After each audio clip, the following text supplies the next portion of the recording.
How do you shape a citizen? It would be interesting for us to use our imagination to try to figure out what would be necessary if we were to set up an educational process. What would the formation of a citizen look like? What elements would be necessary to pass on to them?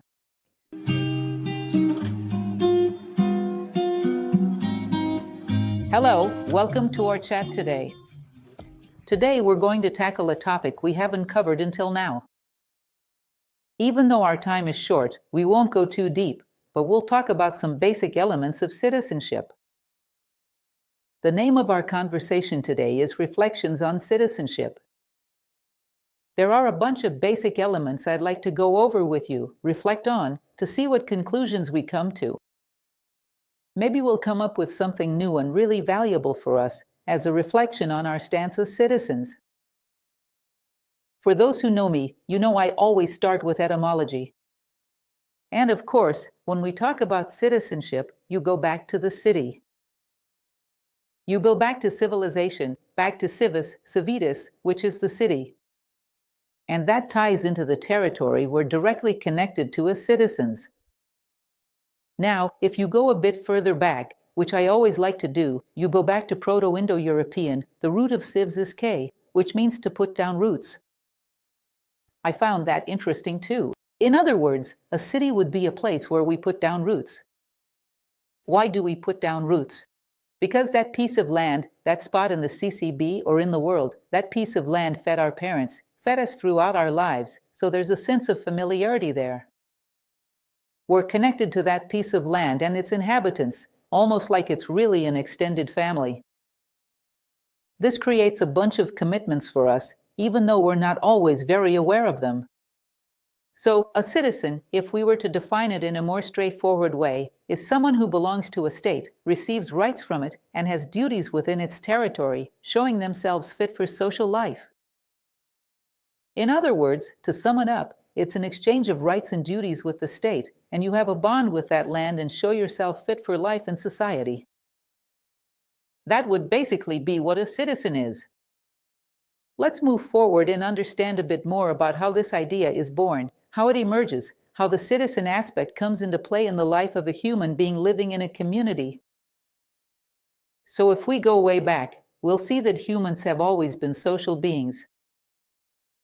If you take Homo sapiens, way back at the beginning, about 200,000 years ago, you'll see a being already social, already living in a community, already sharing some kind of collaboration, as some current paleontologists say.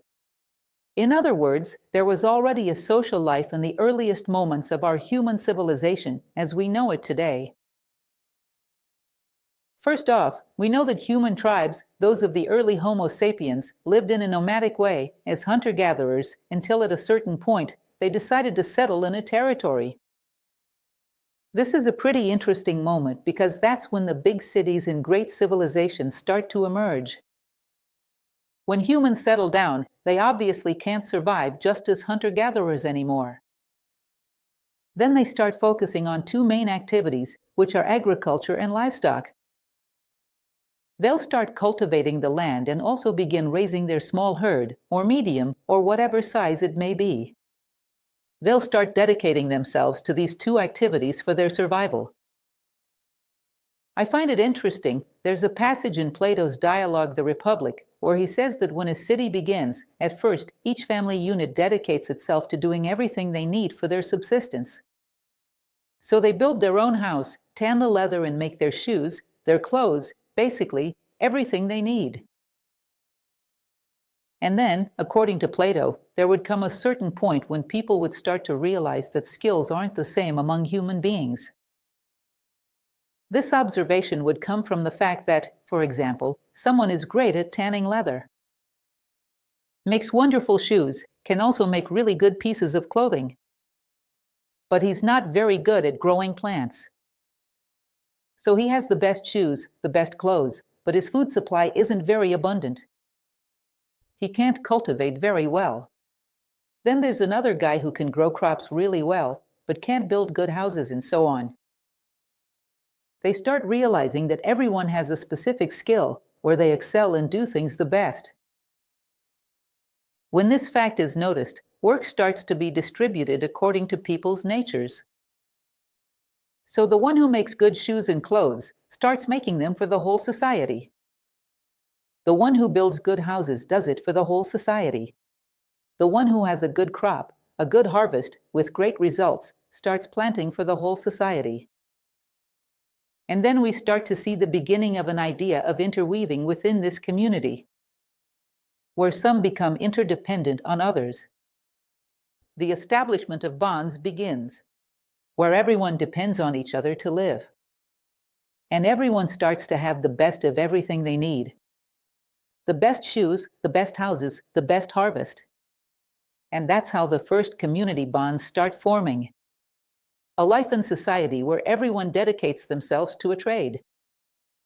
The one who is consistent with their nature, according to Plato in this dialogue. And this would already start our idea of a citizen, of a city, of a community. Continuing on, we'll see that this belonging to a defined territory that makes us citizens will, over time, centuries, millennia, maybe not even that long, start to develop. At a certain point, this territory starts to be symbolically represented for the people living there. So, at a certain point, a symbol emerges that represents that city, that nation. At some point, an anthem might emerge that represents that nation, like how in a family you might have a family crest or an old family photo showing our ancestors. These are like trademarks of the community we're part of, meaning this territory and the people who live there, like signs of a big family. That's why it's important for us to understand the origin, the moment these symbols are born, to see how psychologically important they are to us. They arise from a need to represent something we love, that is familiar to us, that is part of our lives. That's why we need to have respect for these symbols. If there's one thing we should never do, it's associate symbols related to a society, a community, a country, with any particular stance. They belong to this community, they represent this community. They're like a psychological support that everyone has to stay connected with their sense of homeland, city, territory to which they belong, where they were born, from which they draw their livelihood. It's really important for us to understand how these symbols are foundational from a psychological standpoint. Over time, we often forget about the moment when national symbols emerged. And we think that's something absolutely useless. And we start tearing down, among many other things we tear down without understanding. We also tear down the value and respect for these symbols. What do? Because we start losing our identity. It becomes more and more fragile. That only weakens us. At a certain point, these symbols emerge to psychologically represent for us the territory where we find our home, our family, our community. And this is extremely important from a psychological standpoint. This brings us together, it creates a bond, it forms a connection with the land. Continuing our story, within this territory, we have a state, which at a certain point emerges to manage this community within this territory. And from there, every citizen has their rights and duties, the freedoms that each person has emerged. Each citizen has their moral and legal freedoms. And within that, they adopt a behavior that won't restrict their freedom, but that also won't invade someone else's freedom. That provides a space for healthy coexistence, where each person can exercise their freedom within a limit, where it respects and considers the limits of others. And this idea starts to create the basic parameters of what we call healthy coexistence, a harmonious living within the same territory, which tends to create bonds of affection, of solidarity, like we're all part of one big family. The state becomes responsible because living in a place like this, over time, gets complex. With the increase in people living there, with the rise in citizens, coexistence often has certain frictions. Sometimes we don't quite understand certain duties. Sometimes we don't quite grasp the limits of our freedom in relation to someone else's freedom. And this can lead to certain issues that need to be mediated by the state. And the state takes on the responsibility, and this is important, of educating all its citizens to be citizens. To explain to them what citizenship is, which isn't such a simple thing. You have to explain coexistence, which isn't something simple. You have to explain parameters of patience, tolerance, a bunch of things, consideration for global interests, the interests of the whole, a series of elements that aren't so intuitive. Should be learned. And the state, as a principle, takes on the responsibility of educating its residents, its inhabitants, so they become citizens. That's interesting, because even within our current view of the state, this duty has fallen by the wayside for quite some time now. When and where do they teach us to be citizens? When and where? Maybe those from my generation might remember that we had a subject in school called moral and civic education. Maybe in our time, it was already a bit in decline, and shortly after, it was abolished. But a subject like that had its necessity. Establish in our minds what is necessary for us to live in harmony within the same territory. A life intertwined with other lives. Today, we don't have any of that anymore. How is it assumed that a human being will learn to live in society? Through laws. If you infringe on someone else's rights, if you break these laws, you're punished. Therefore, learning no longer happens through an educational process, but through coercion by law. You don't do it because otherwise you'll be legally punished. You don't have the opportunity to do it because you were educated to do it. You are, in a way, watched and punished if you cross those limits as a citizen. But no one told you how these limits were created, nor what they're for. So, education was replaced by coercion. There's no longer any teaching about what it means to be a citizen, and this has been going on for a long time. If we ask any young person or teenager today what it means to be a citizen, they probably won't be able to say much. Not what it implies, nor the obligations it creates, nothing. And that's not something so intuitive and simple. There's a lot to teach about this.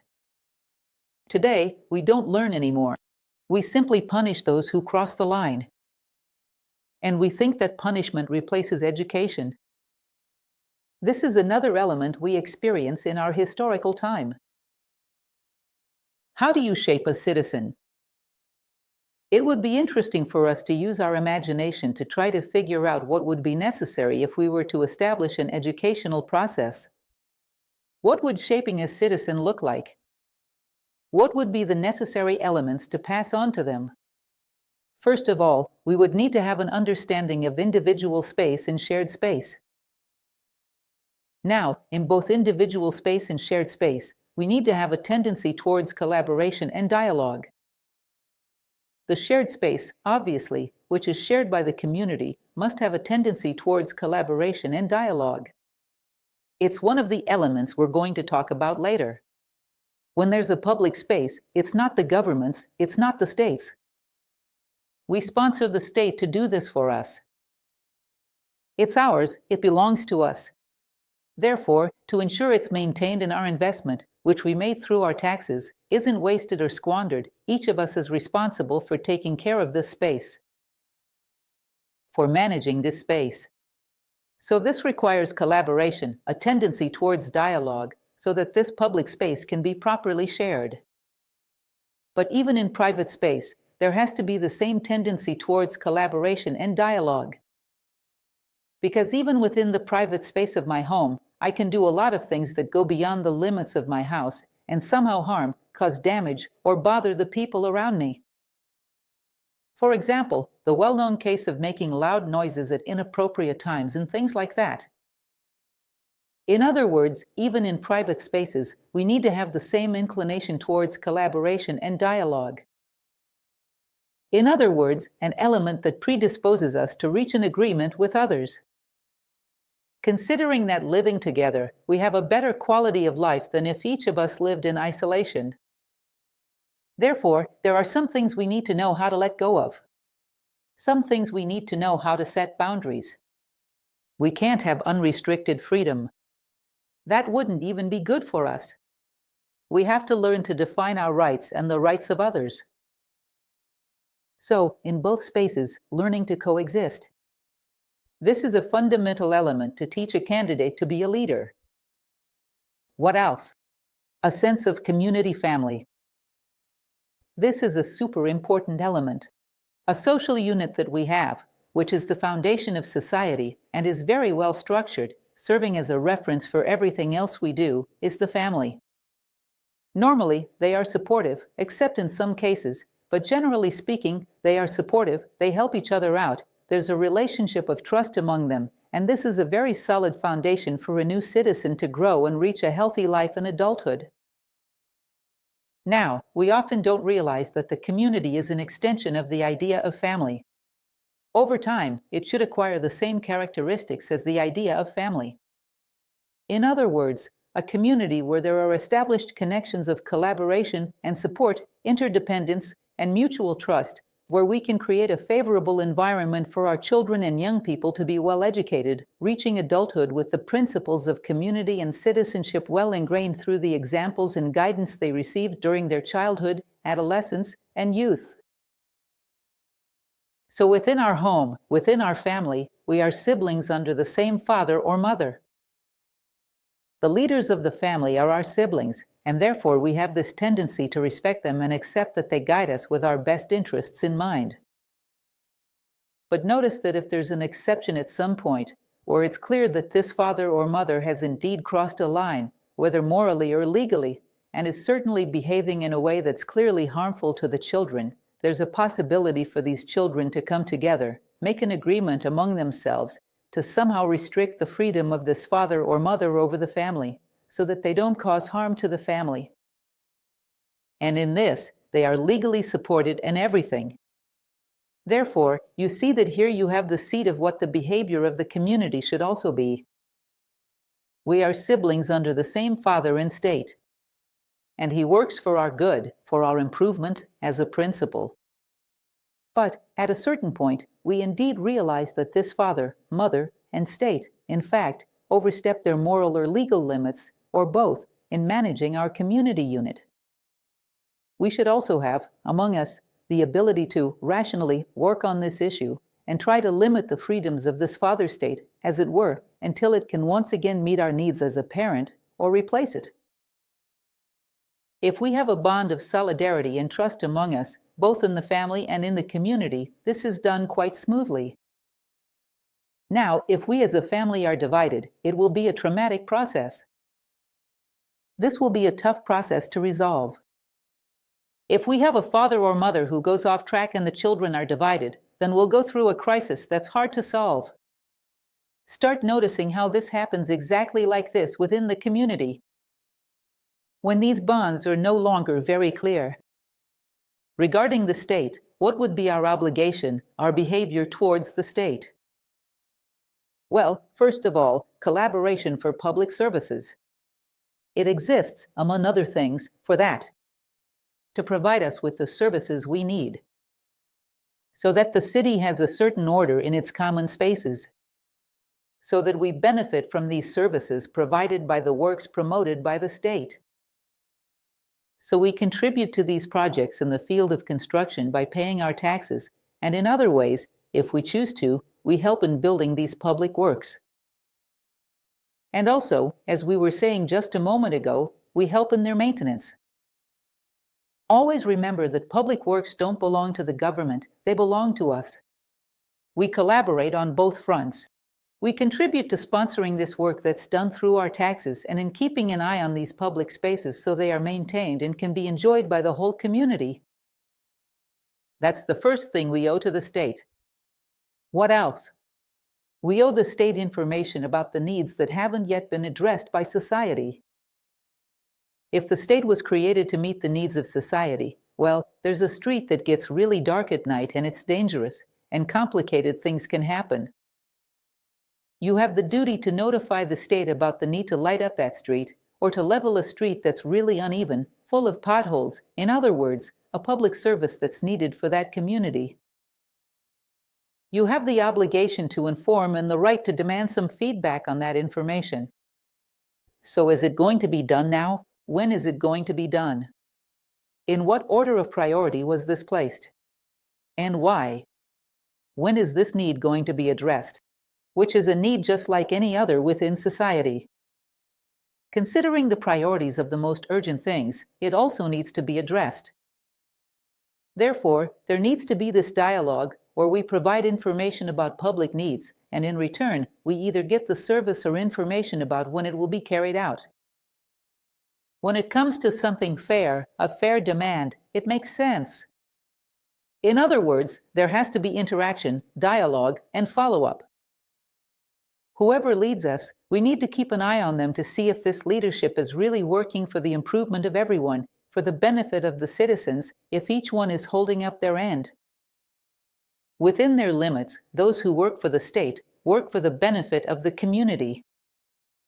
And the community works for the benefit of one another and to keep an eye on the state, to ensure that everyone is in their place. There we have some foundations of citizenship. Well, starting from scratch, which would be a human community. Continuing. And what virtues would be necessary for this citizen to achieve cohesion within their community? Which is one of the most important things. We'll get there soon. One of the most important things is for society to be cohesive. How do we manage to do that? Necessary virtues for the citizen, then. Self-control, of course. We need to have a basic control over our personality so that our passions, our hates, our anger don't start causing rifts. We need to have a tolerance that isn't passivity. Tolerance within what is fair, to tolerate, meaning to know how to let others live, to let them fulfill their needs for experience within a limit where it doesn't go overboard and cause significant harm to others. But also have patience, not be the king of sensitivities.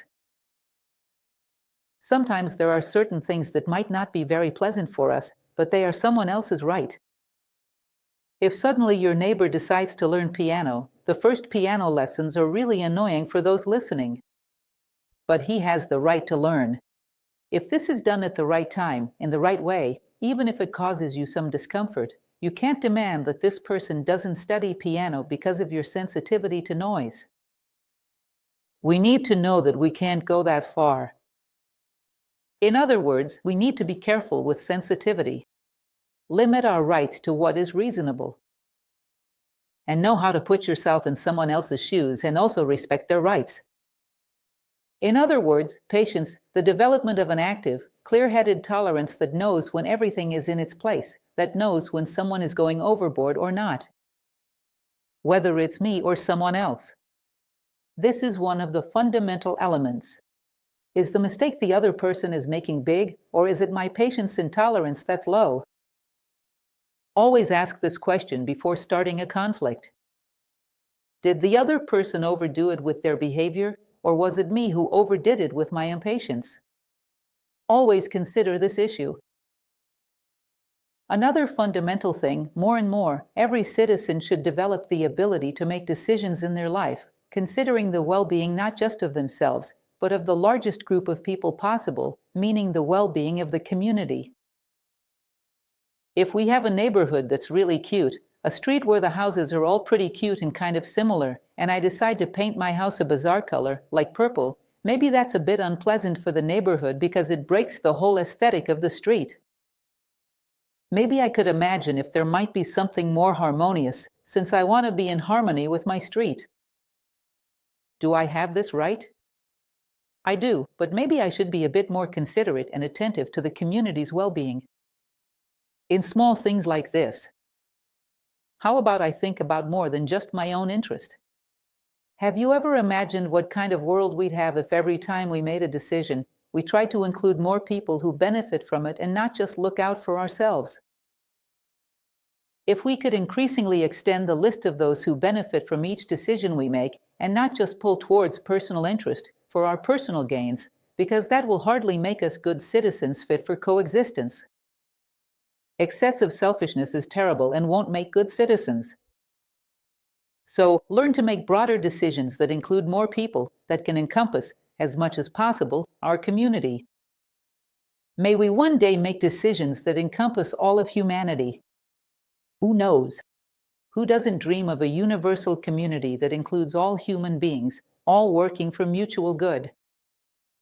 This is a dream for all of us. It's a global dream, and it's a fair dream. And we have to start doing our homework right now, within our community, so that one day this becomes feasible. Because we dream of this and we know it would be wonderful for humanity. Let's start doing our homework, beginning with the community we're part of, and then expanding and broadening that notion. A predisposition to form emotional bonds. Or we have a certain respect for each other's experiences. If you take a small community, a street, anything like that, you'll find people in different stages of life there. You might have a young couple with small kids, working, taking their kids to school, and next to them, there's a much older couple whose kids have already left home and gotten married. They look at those parents and understand the struggles they're going through because they've been there. And on the other side, there's another situation, another scenario. It's like all the stages of human life are represented in that group. The more mature ones know the experiences of the less mature. The less mature ones understand the needs of the more mature ones. And there's increasingly an exchange of affection, where everyone looks out to make sure everyone is doing well. When there's this exchange of affections, we start to create an interaction that makes us more solid, increasingly consistent, and more cohesive. And this is fundamental for citizenship. We'll see this in just a bit, how vital and important it is. Control of selfishness, as we've already mentioned, in all our behaviors, decisions, words, and actions. Control of selfishness. Active combat against selfishness. This is good not just for others, it's good for myself too. This elevates my awareness, broadens my horizons. This makes me a better human being. Therefore, keep a close watch on selfishness, so that every time you notice it acting, react immediately. Don't tolerate selfish attitudes in your life. Once you notice them, react immediately. I always joke with my students to explain this topic. I say this: imagine there's a bug on your arm. And that bug is a cockroach. A hard-shelled, flying one. You look at it, who's gonna say, "I'll get rid of it in a bit"? Nobody does that, and immediately there's that official word, right. And you throw it against the wall. Immediately, zero tolerance for a cockroach on your arm. Isn't that right? Look, I'll tell you, a cockroach does way less harm to you, almost no harm at all, compared to what selfishness can do. We should also implement this zero tolerance. That when we notice selfishness, we automatically get rid of it, so that we can become better human beings and better citizens. This is a vital issue. That involves both the personal self and the community self. Willingness to learn from others.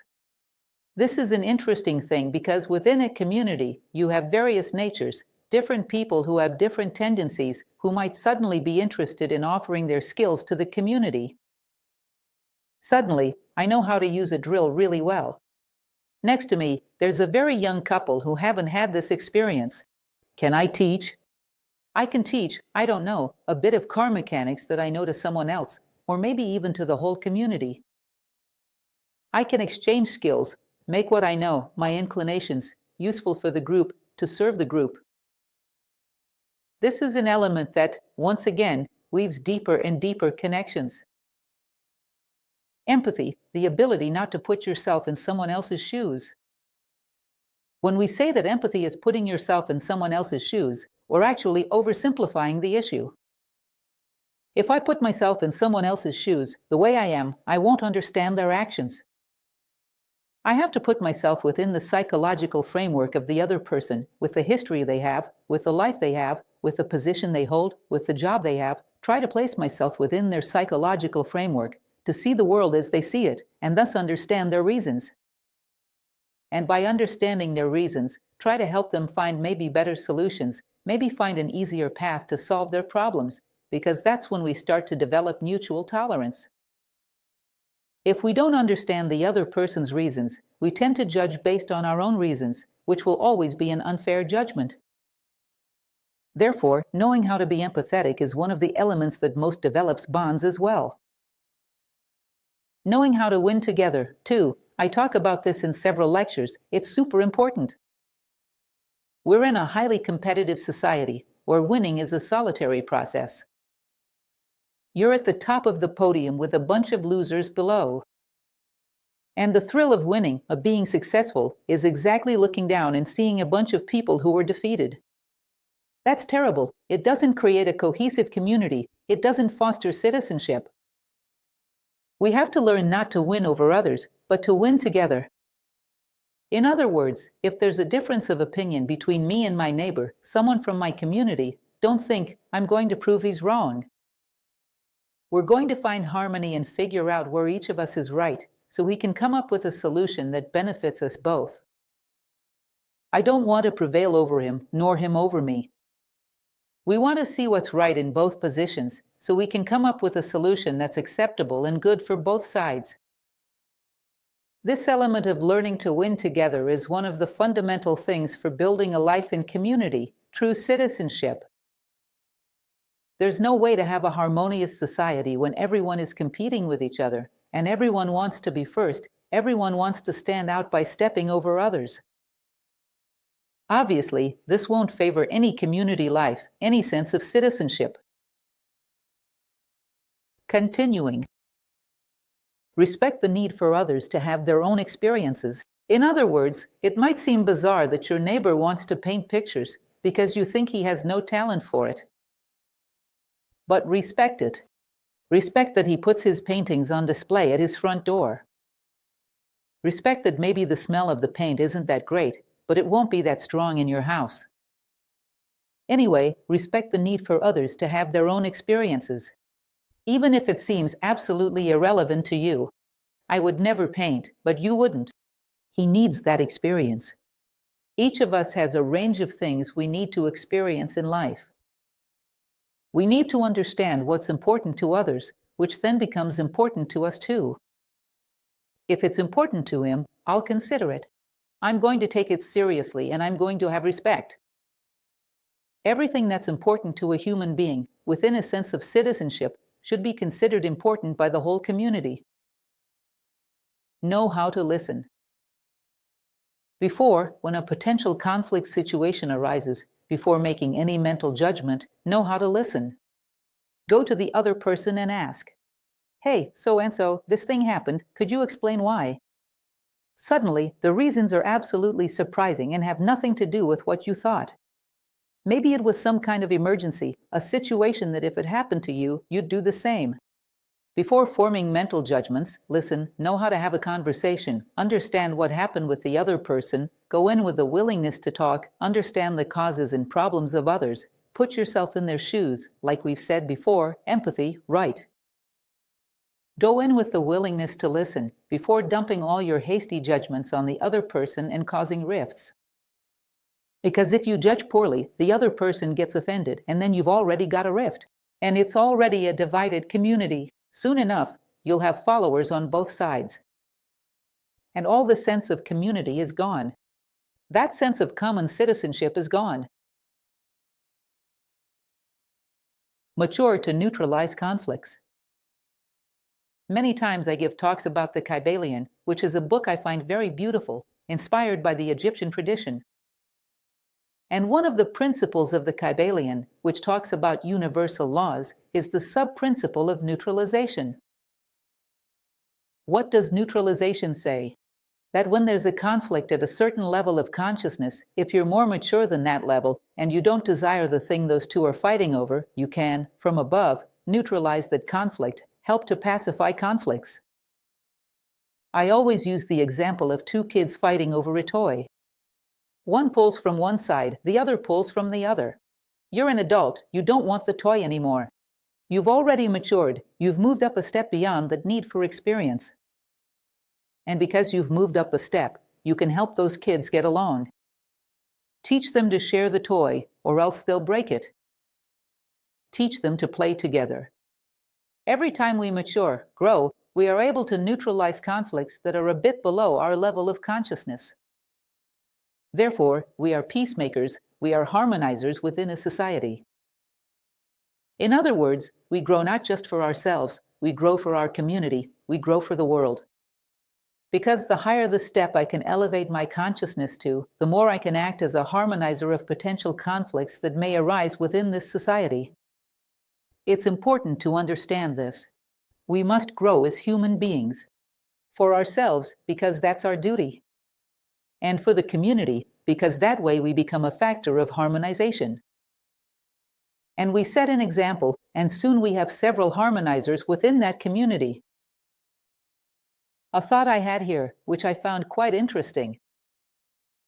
Notice how this cohesion increasingly spreads the feeling of family. We have an increasingly solid, supportive community that thinks together, works together, knows its rights and duties, becoming more cohesive, more solid, more mature. It's interesting because if you look around the world, not just in Brazil, in many countries, there's a tendency to dislike politicians. Politicians, this, that, they're like this, like that. We have a tendency to not like politicians. But yet, in critical moments, we tend to side with the politicians and not with our community. Isn't that interesting? We're loyal to them and not to each other. If we were loyal to each other, we would have the right to demand that those who want to lead us give us feedback, give us answers, and respect our community, because it's not a community with cracks. It's a solid community that, therefore, can demand to be respected. If instead of forming ties with politician A, B, or C, we created deep bonds among ourselves, we would be unbeatable. No one could exploit a society like that. Because it would have the moral right to impose itself on those who lead it and say not this, yes to that, not that way, this way. Why? Because we're working with a notion of the common good. No one is trying to benefit alone. And we are the people you work for. We demand respect for these and these and these conditions, these and these principles. It would be really hard to exploit a community like that. Finding cracks to slip through. Because it's really easy to exploit a community when it's full of cracks. Because you pit people against each other, weaken the community, and can manipulate. And then we are indeed manipulated. When you have a cohesive, supportive community with well-established ties, it's really hard for anyone to manipulate something like that. You have a block of resistance against anything that strays off course. And, therefore, it has the authority to assert itself in front of those who are in charge, about what's acceptable and what's not, about what can and can't be done. It demands to be consulted, demands to participate in decisions, demands that things be done openly. Yeah. It has weight, it has solidity, it's a block that stands before the state in a solid, consistent, and mature way. The more we have this, the more we have this condition of autonomy and earned respect. I'll repeat the phrase I was telling you. We don't like politicians, we're more supportive of them than we are of each other. It's a good time for us to think about this. It's a good reflection. Think about that. We don't fight with them, we fight among ourselves for them.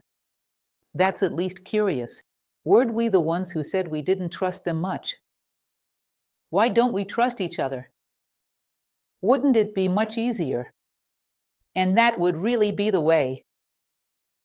Cohesive and mature communities demand responsible leaders, otherwise they are fragile and easy to manipulate, like I mentioned to you. Cracks, those little squabbles that keep us divided, sometimes silly things that could have been resolved with a bit of maturity, start creating cracks. How can society be divided? And a divided society, anyone can govern however they want. Because if there's any protest, it won't be from society as a whole. It'll be from a faction, from a bloc. You can pit the other blocs against that one. And that's it, it just stays like that. This society has no strength. This community has no strength. Mature societies are cohesive and work together. They promote citizenship, harmony, a community cohesion that truly commands respect. It's important for us to realize that. We are a divided and immature society. And that's why it's so easy to judge. I'm not here to say that politicians are good or bad. I'm not going to deal with that. I believe there are both cases. However, it's important for us to realize that this would be a huge security. We have a society that's supportive among its members, like one big family. Healthy societies demand mature citizens. In other words, this healthy society, this healthy community that we all think about, whether in our street, our city, our country, or humanity as a whole, demands mature citizens. And more, as we make our decisions in community living, let's be mature and realize if it's worth breaking ties with each other over such trivial, simple things, when our unity gives us so much strength. It's really important for us to take this into consideration before starting conflicts over very trivial things that could be easily resolved. Like in a family, sometimes one sibling fights with another, but the bond between siblings is much stronger than that triviality, and they end up returning to harmony. That's how it should be within this extended family, within this larger family. Because we know that the bonds of cohesion between siblings mean that if I need him, he'll be there for me, he'll stand by me, because he's my brother. We could foster that same mentality within the community. More and more mature. Not all laws are written in codes. We must educate ourselves and teach by example. So not everything that can hurt someone else, that can be unpleasant for someone else, is written in a law. We need to refine our tastes and figure out how we can live together in a friendly way, how we can be pleasant to one another, how we can have a supportive attitude towards each other, and not always be on the defensive. These aren't things you'll be punished for if you don't do them. Not in the sense of a legal punishment, but you will indeed be punished with a kind of isolation and a disconnection from the community where you live. The more we're inclined towards unity, the easier it is to find a state of happiness, balance, and shared security.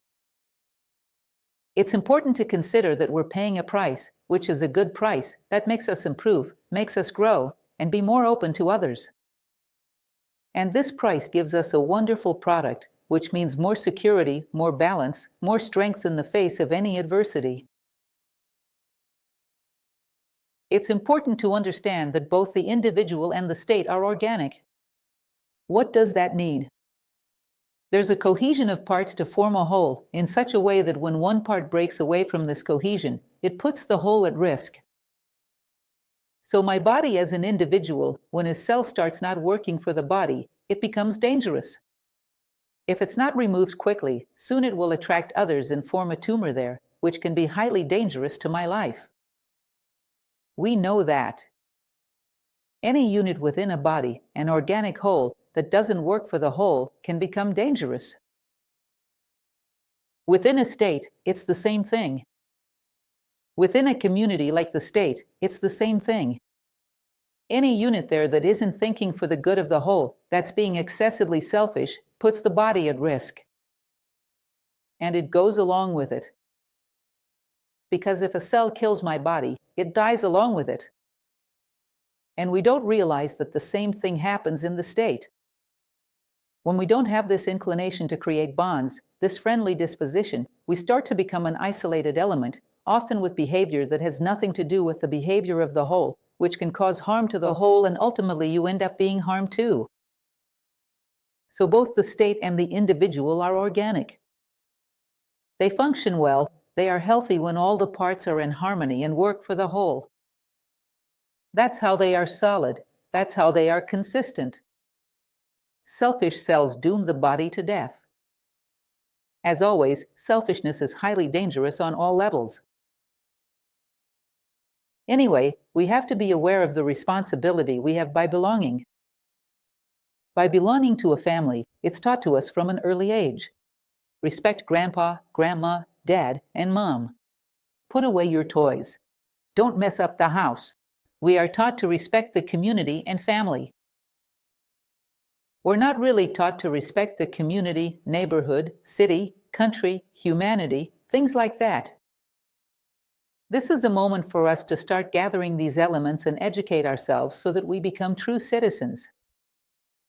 That we know what our limits are because it benefits us. We know what things we need to collaborate on because it benefits us. And because it benefits the whole, it creates a healthy organic whole, that health we all seek. Therefore, we need to know what elements build true citizenship. Observe and learn for ourselves, since today this isn't really included as a subject in education. Citizenship should be a subject. We should be educated for this. When we're not, it's up to us to educate ourselves and understand the importance of creating a cohesive, solid community with mutual respect. A community of citizens. And lastly, I bring a phrase that I leave with you for reflection. See how interesting this is. Citizenship is a conscious and responsible relationship between siblings who share the same father and homeland, a brotherhood that should have the resilience of a rock, impenetrable by anyone who wishes to cause it harm. That's exactly what a society becomes when it's made up of true citizens. They are conscious, mature factors of harmonization, so that we become stronger, more solid, and more respectful and respected, which is something very necessary for our happiness. I leave these little reflections for you to think about, because it's up to us to know what we can do instead of just pointing out others' flaws. If each of us promotes change within ourselves, the world has already started to change. We need to have this awareness. If we can't even change ourselves, what can we demand from others? In other words, transformations always start within that field of ours where we can make them. In the field of our own autonomy, of our own will. I hope this is a good reflection for you all. A big hug.